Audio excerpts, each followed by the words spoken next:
On Thursday at 2 p.m., it will be Ateneo versus the Philippine Army right here at the arena, followed by the matchup between San Sebastian and the Philippine Navy. Watch the games live right here at the arena as May Calma makes her first appearance now. Ayan, makikita mo na, si Wendy Ann Simana ay magiging spiker na. Oo. Balikan natin yung kwento kanina as Lauren Ford serves. Ano? May yung mga shorts na pinag-usapan natin para kay Salgado as we have a violation here against the Air Force. Yung makeup artist natin sa PBA, si June, dumating yun sa kainan. Si Manong June. Nakamaong si Manong June. Galing yan. Doon sa dampa, may bilihan ng damit na wala na matagal. Pagbalik, naka-shorts na parang kay Jennifer Salgado. Talo ka, no? Wala. Tapos mesmerized ka, yung no? picture taking, kumandong pa sa akin. Ayan, ang sinasabi ko. Nais natin batiin lahat. Ang saya-saya ng parting yung kagabi, ha? Almost a miscue, but Jeng Boli, just in the nick of time. What an Ayan yung sinasabi nating defense ni Jeng Boli. And that will only inspire the Lady Stags to perform at a higher level. Here is Vivas. Ruby. Benito on the push. May One more Calma. chance. This time, Semana into the net. Well, so far, San Sebastian, 9 receptions. Itong Air Force, hirap talaga sa reception. Only 5 so far. Time out now for the Philippine Air Forces. They have fallen behind by 4 points.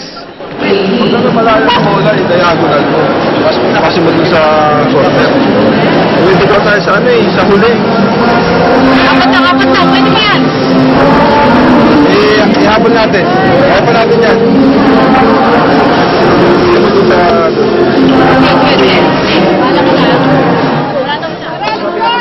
Ayun na po yung huddle nila. They're down by 4 at this point.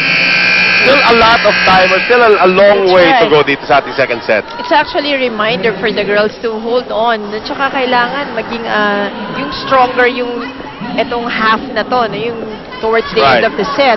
Doon sila nagkakaproblema. Kanina, string of errors on this juncture of the set on the first one. Calma going to Semana, and Wendy gets it through. Benito.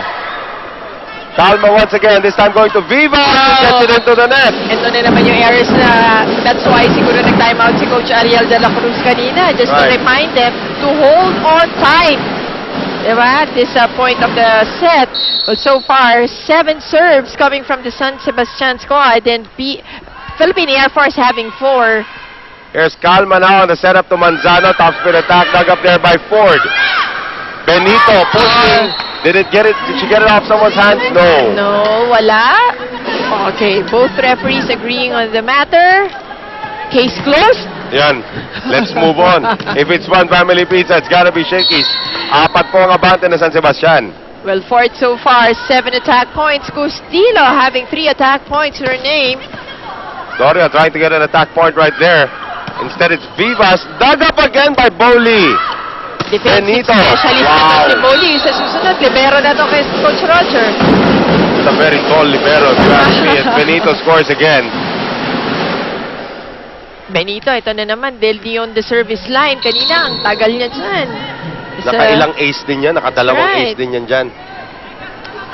7 total na sila in this game. Calma now. A little too near for Semano. Tries to use her left hand, but it still won't work. Now San Sebastian's opened it up to a 6-point lead. Hilig na San Sebastian yan, ano? Magpapalamang sila in the first part. Medyo didikit second. Biglang aalagwa sila sa dulo. Magpo-pull away mid-set. Here's Calma. Back set for Vivas. Turned back by Boli. Boli's just performing an all-around game here. And another timeout here for the Philippine Air Force. Biggest lead now for San Sebastian, 7 points. Ay, makapatay.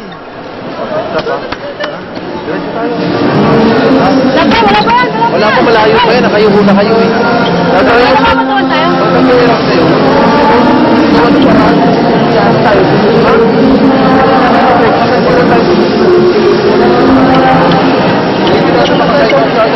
Dali natin. Take